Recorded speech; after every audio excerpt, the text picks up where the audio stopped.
성경에는 성령이 교회들에게 하시는 말씀을 들을지니라 했습니다. 그러면 하나님의 말씀을 들을 자가 있고 못 들을 자가 있다는 겁니다.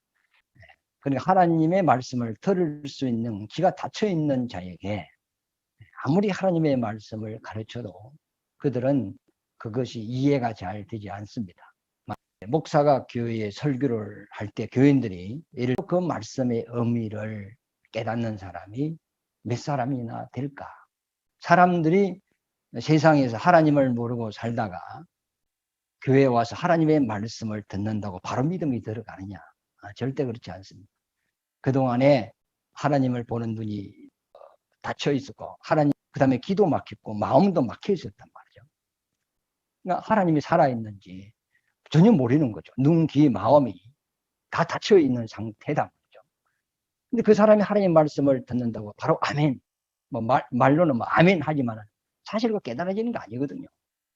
그러나 그 사람이 계속 와서 하나님의 말씀을 들으면 그 영이, 눈이 조금씩 귀가 열리고 마음이 열린단 말이죠.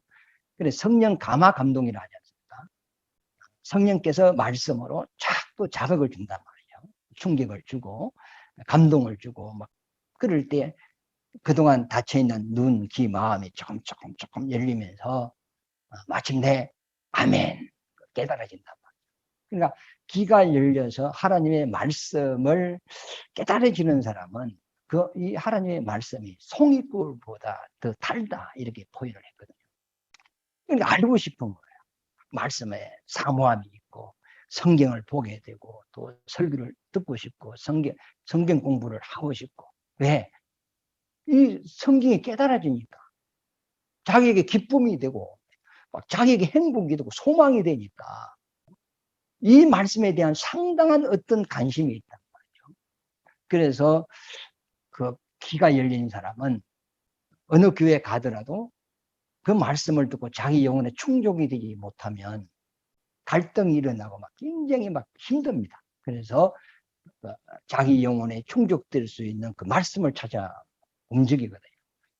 소선지서에 보면은 아모스의 8장입니까? 보면 젊은 청년 자매들이 그 하나님의 말씀을 듣지 못한 기간이 오는데 동서남북으로 말씀을 찾아 다닌다 이렇게 고백을 했어요. 그러나 길은 열려 있고 눈도 열려 있는데 그 하나님의 말씀을 자기에게 채워줄 수 있는 그 메시지가 없을 때는 상당히 이제 고통을 받는 거죠. 그러니까 성령이 교회들에게 하시는 말씀을 들을지어다. 이 말은 귀가 열린 사람은 정말로 그 말씀에 아멘, 그 믿음이 되고 깨달아지고 행복해진다. 그러나 교회를 예를 들어서 3년을 다니고 이 말씀에 관심이 없는 사람이 있어요. 그러나 아직 그 하나님에 대하여 눈과 귀와 마음이 안 열린 사람이죠. 열렸다면 사모하게 되어 있거든요. 주님을 찾게 되어 있고. 그래서 이제 제가 이제 목회를 한 30년 하다고 하면서 이렇게 교인들을 살펴보면 교회는 열심히 나와요. 봉사도 열심히 하고 꽃일도 하고 교회 굳은 일을 도맡아서 하고 그러는데 말씀에 대하여 별 관심이 없는 사람이었어요. 그런 사람들은 3년이 지나고 4년이 지나도 믿음이 별로 자라지 않아요. 조금 자라지만은 믿음이 미미하게 이렇게 자라가는 것을 볼 수가 있어요. 그러나 말씀을 사모하고 성경 공부도 하고 관심을 갖고 그런 사람들은 믿음이 쫙쫙 이렇게 타락하고 있다. 그래서 로마서 10장 17절인가요? 믿음은 들으면서 난다는 그 말이 정확하단 말이죠.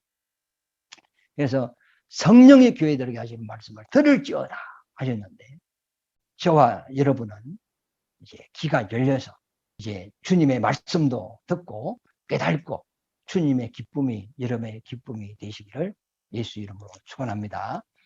오늘 마태복음 25장 1절에 보면 열처녀가 등불을 들고 신랑을 기다리는 그런 내용이 나옵니다. 그러면 등잔에 불을 켜서 그 비추는 그 등잔의 의미가 뭔가를 깨달음이 있어야 될 것 같습니다.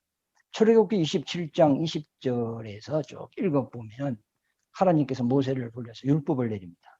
그 율법에 보면 내 백성들에게 너는 명하여 감람나무 열매로 만든 감람유를 내게로 가져오라 하라 그랬어요. 백성들이 하나님의 말씀대로 감람나무 열매로 뭐 이제 그 기름을 짜가지고 가지고 왔어요.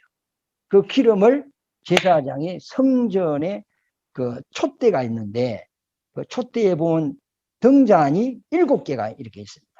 그 등잔에 이제 감람유를 이렇게 쭉 붙죠. 부가지고 그 불을 붙입니다.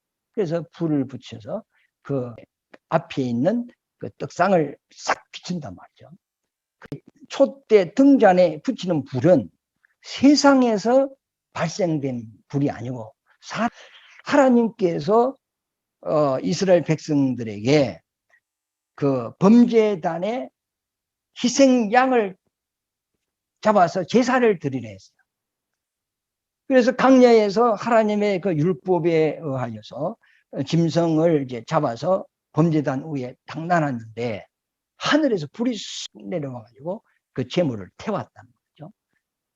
그 범죄단의 불을 제사장이 하나님의 명령에 의하여서 불을 담는 그릇에 그 불을 담아서 성소로 들어가 그 촛대 등잔에 그 불을 붙였단 말이에요. 그리고 그 불을 가지고 또 항단에 항을 피웠어요. 그러니까 성전에 범죄단에 쓰는 불, 성소 안에 촛대의 등잔에 붙이는 불, 그 다음에 항로에 항을 피우는 불은 하나님이 주신 불로 붙인 것이다. 그래서 하나님께서 다른 불을 쓰지 말고 하나님이 주신 이 불을 사용하라고 했는데 그 아론의 아들 나답과 아비후가 다른 불을 가지고 와서 항단에 이제 항을 피우다가 하나님의 진노로 즉사해버렸거든요. 이것을 바울은 고린도후서 3장 2절 말씀에 보면 예수 그리스도의 복음 외에 다른 영, 다른 복음, 다른 예수를 전하면 저주를 받을 것이다. 이렇게 말씀을 했어요. 그러니까 성서에 쓰는 불이 따로 있단 말이에요. 그런데 아론의 두 아들이 다른 불을 가지고 하나님을 섬기다가 적사한 것 같이 오늘날도 하나님의 복음을 다른 복음, 다른 영, 성경을 읽어놓고 예를 들어 다른 예수, 다른 복음을 전하면 그는 저주를 받는다. 이렇게 바울이 그런 이야기를 했습니다. 하여튼 성소에 붙이는 불은 땅에서 발생된 것이 아니고 하나님이 주신 불이다. 그래서 여호와의 불이다. 이렇게 했어요.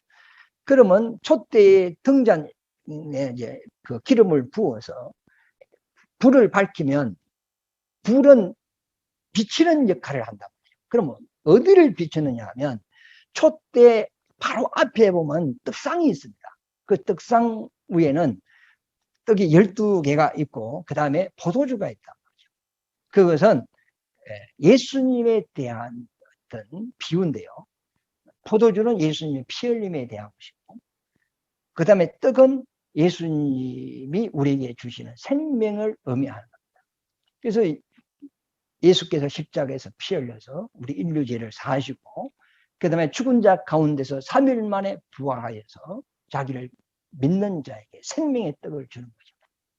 이 촛대는 우리에게 제사함과 생명과 또 영생을 주시는 그 예수 그리스도를 비치는 빛이단 말이에요. 마태복음 25장의 등잔에 그 불을 켜서 가왔다는 그 근거가 어디 있느냐면 구약 성경에 근거를 해서 지금 그 이야기를 하는 거거든요. 그러므로 성령이 아니고서는 예수를 믿을 수도 없고 알 수도 없고 영접할 수도 없다는 겁니다. 이 성경도 성령이 아니고서는 모른다는 겁니다. 예수님이 제자들을 3년 6개월 동안 가르쳤거든요. 그러나 제자들은 무슨 말인지 몰랐어요. 그러나 예수님이 내가 아버지께 가서 거기서 성령을 너희에게 보낼 것이다. 그러면 그 성령이 너희가 들은 것을 다 생각나게 하고 기억나게 하고 깨닫게 한다. 그리고 장래일도 가르쳐주고 너희를 진리 가운데로 인도한다. 성령은 고린도전서 2장 9절 말씀에 보면 아버지의 깊은 곳까지 다 통달하시는 영이라. 예수님이 이 땅에 와서 우리를 가르쳐줘도 제자들을 못 깨달아. 그래 성령을 받고 난 이후에 말씀을 깨달았다.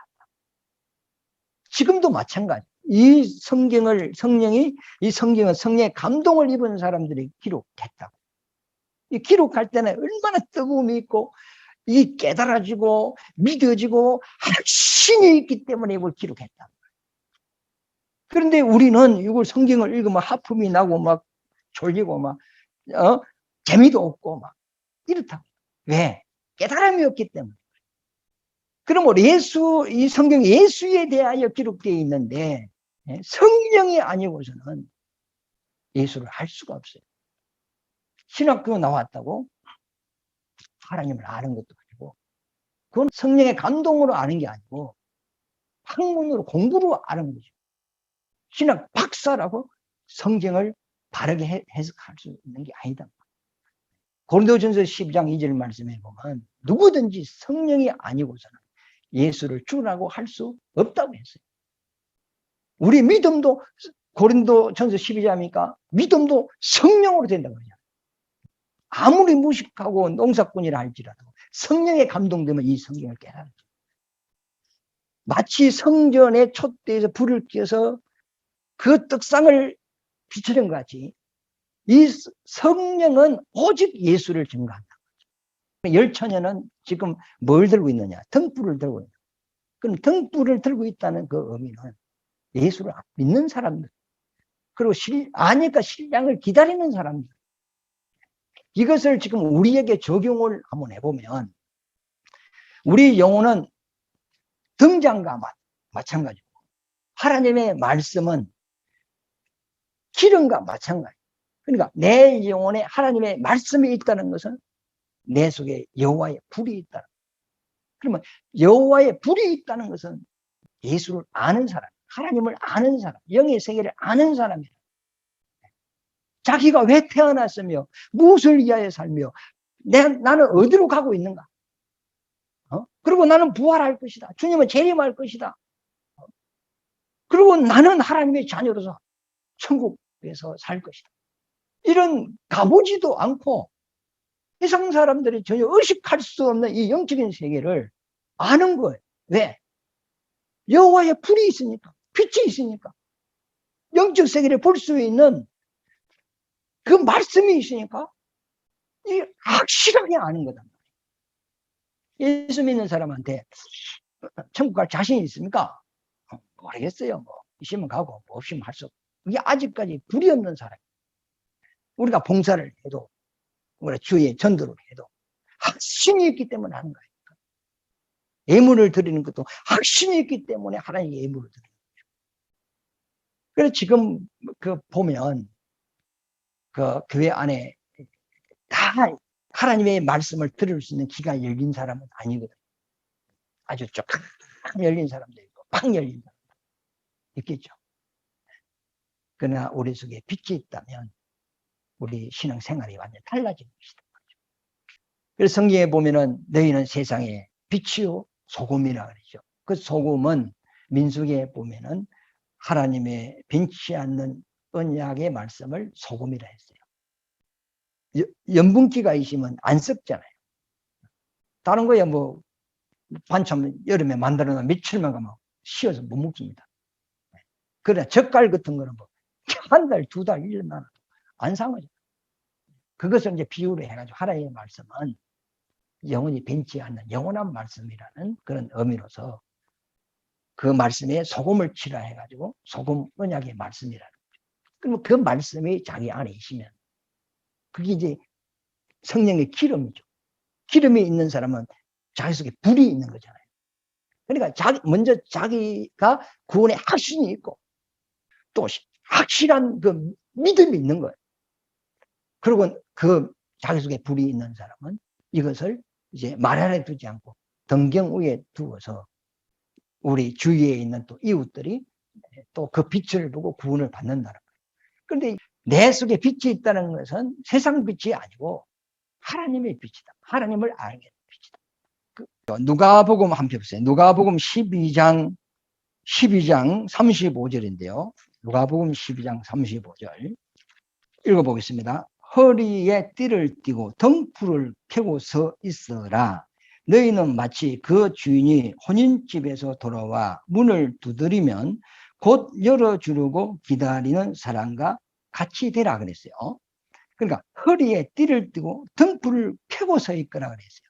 그러니까 여러분들은 지금 영혼에 하나님의 말씀이 있다는 것은 여호와의 등불이 있다는 거 아닙니까? 그러면 하나님을 아는 빛이 있는 사람은 구원을 받은 사람이고 천국의 소망이 있는 사람이죠. 이 사람들이 이 등불을 들고 이제 신랑을 기다리는 거예요. 마태복음 25장에도 열 처녀들이 등불에 이제 불을 켜고 신랑을 이제 기다려요. 믿는 사람을 이야기하는 거죠. 그러면 신랑을 기다리는 사람은 어떻게 해야 되냐? 허리에 띠를 띠라는 겁니다. 허리에 띠를 띈다는 것은 주의 일을 한다는 의미거든요.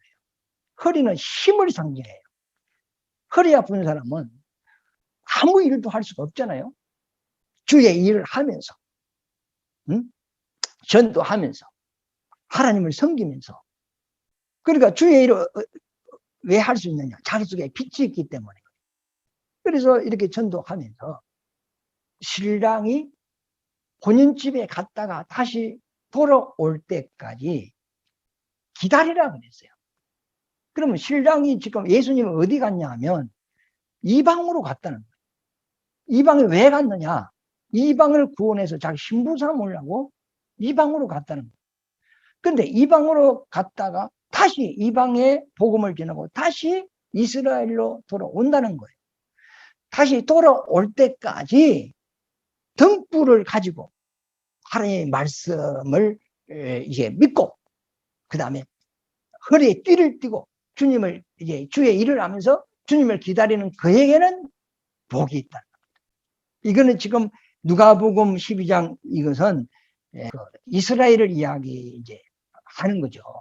마태복음 25장에는 이방인들의 혼인 잔치를 이제 이야기하는 겁니다. 하는 건데 37절에 보면 36절에 너희는 마치 그 주인이 혼인집에서 돌아와 혼인집에 갔죠? 주인이 누구죠? 예수님이죠. 혼인집에 갔다가 돌아온단 말이에요. 이게 세상 끝까지 이제 끝까지 복음이 전거되면 다시 이스라엘로 들어온단 말이에요. 올 때 돌아와 문을 두드리면 이제 주님이 오는 이제 그 나팔 소리가 들리면 곧 열어주려고 기다리는 사람과 같이 되라. 주인이 와서 깨어 있는 것을 보면 그 종들은 복이 있으리로다. 내가 진실로 너희에게 이르노니 주인이 띠를 띠고 그 종들을 자리에 앉히고 나와 수종들이라.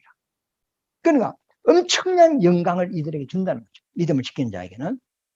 38절에 주인이 혹 이경이나 혹 상경에 이르러서도 종들이 그같이 하고 있는 것을 보면 그 종들은 복이 있으리로다. 너희도 아는 바니 집 주인이 만일 도둑이 어느 때에 올 줄로 알았더라면 그 집은 죽지 못하게 하였으리라. 그러니까 주님이 오는 그 시와 그때는 아무도 모른다. 그러나 여호와의 불이 자기 속에 있는 사람은 반드시 허리에 띠를 띠고 신랑을 기다리는. 지금 우리 속에 하나님의 불이 있어요. 불이 있어서 예수가 누군가를 알고 또 구원도 받고 이랬단 말이에요. 이런 소망이 있는 사람은 가만히 앉아서 기다리면 안 되고 허리에 띠를 띠고 기다리라. 그래서 우리가 때렸든지 못했든지 우리가 주위에 일을 하며 주님 중심으로 살면서 주님을 기다리시기를 예수 이름으로 축원합니다. 마태복음 25장의 1절만 읽었는데요. 열 처녀가 등불을 들고 신랑을 기다리는데 5 처녀는 혼인잔치에 들어갔고 5 처녀는 못 들어갔어요. 왜 못 들어갔느냐? 이걸 다음 시간에 말씀을 드리도록 하겠습니다. 오늘 그 줄거리를 이야기하면 하나님께서 자기 백성들에게 감람나무 기름을 가지고 와라 그랬어요. 그래서 가지고 왔더니 제사장에게 성전 등잔에 기름을 붓고 불을 켜라고 했단 말이죠. 그 불은 그 비치는 목적이다. 그럼 어디를 비치느냐? 촛대 바로 앞에 떡상이 있다. 그 떡상에는 떡이 12개가 있고 포도주가 있다. 그것은 예수님을 상징한다. 그래서 예수님은 이 땅에 오셔서 십자가에서 피 흘려 우리 길을 사하셨고, 그 다음에 죽은 자 가운데 3일 만에 부활하셨단 말이에요. 부활하셔서 우리에게 생명의 떡을 주시는 분이다. 예수는 우리 죄를 사하시고 우리에게 하나님의 생명을 주시는 분이다. 이것을 성령이 그 빛을 비추는 겁니다. 이거는 구약의 보이고 신약의 보이는 성령이 아니고서는 예수를 주라고 할 수가 없다. 성령이 아니고서는 성경을 깨달을 수도 없다. 신학을 나오고 신학 대학원을 나오고 신학 박사를 할지라도 목사를 할지라도 성령으로 하지 않고서는 이 성경을 이해할 길이 없다는 겁니다. 그래서 누구든지 성령으로 하지 않고서는 예수를 주라고 할 수 없다. 믿음도 성령으로, 이 깨달음도 성령으로, 장래일을 아는 것도 성령으로, 우리가 진리로 걸어갈 수 있는 것도, 진리가 뭔가를 우리가 아는 것도 성령으로, 모든 것은 성령으로 되는 것이다. 그래서 오직 성령으로 되는 사람은 예수만 증거한다. 계시록 1장부터 보면 성령이 교회들에게 하시는 말씀을 들을지 7교회에 꼭 그 말을 하거든요. 각 교회에 성령을 주셨다. 그래서 이 성령의 말씀을 증거할 때 그 교인들이 100명이라면 100명 중에서 과연 10명 모르겠어요. 20명? 그 말씀을 깨닫는 사람이 과연 몇 사람이나 될까? 그걸 깨닫는 사람은 자기 속에 불이 있는, 여호와의 불이 있는, 여호와의 불이 있는 사람은 모든 걸 알아요. 하나님을 아는 빛이다.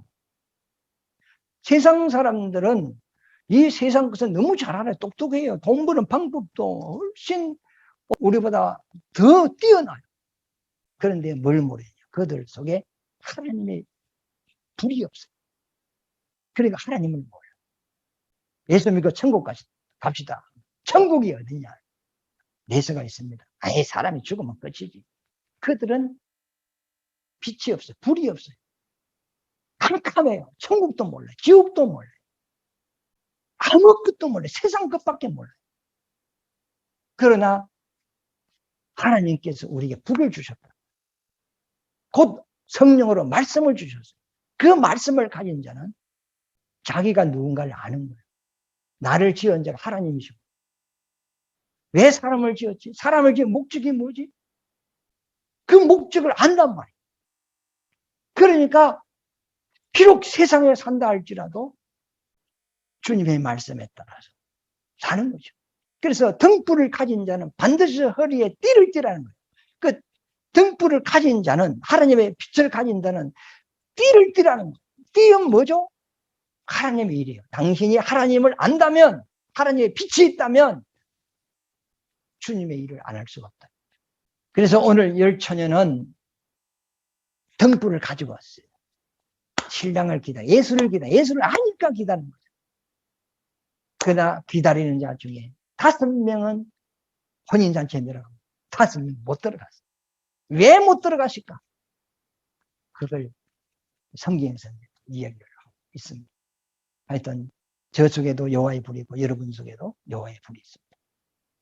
이제 우리는 예수를 부인할 수가 없어요. 천국이 없다 부인할 수가 없어요. 목에 칼이 들어가도 하나님은 살아계십니다. 이 세상 모든 사람이 다 예수를 부인하고 자기 속에 불이 있는 사람 부인할 수가 없다. 우리는 신랑을 기다리는 사람 반드시 허리에 띠를 띠고 기다려야 됩니다. 그러나 등불만 가지고 있다가 허리에 띠가 없는 사람은 주님 와도 못 만날 수가 있어요. 하여튼 하나님의 불이 여러분들에게 꺼지지 않게 하고 하나님의 주신 불 외에 다른 불을 가지고 남을 가르치든지 그걸 하나님을 섬긴다든지 그렇게 하시면 안 되고 오직 하나님의 말씀에 의하여 하나님을 섬기고 찬송하고 감사하고 믿음 생활하시기를 예수 이름으로 축원합니다.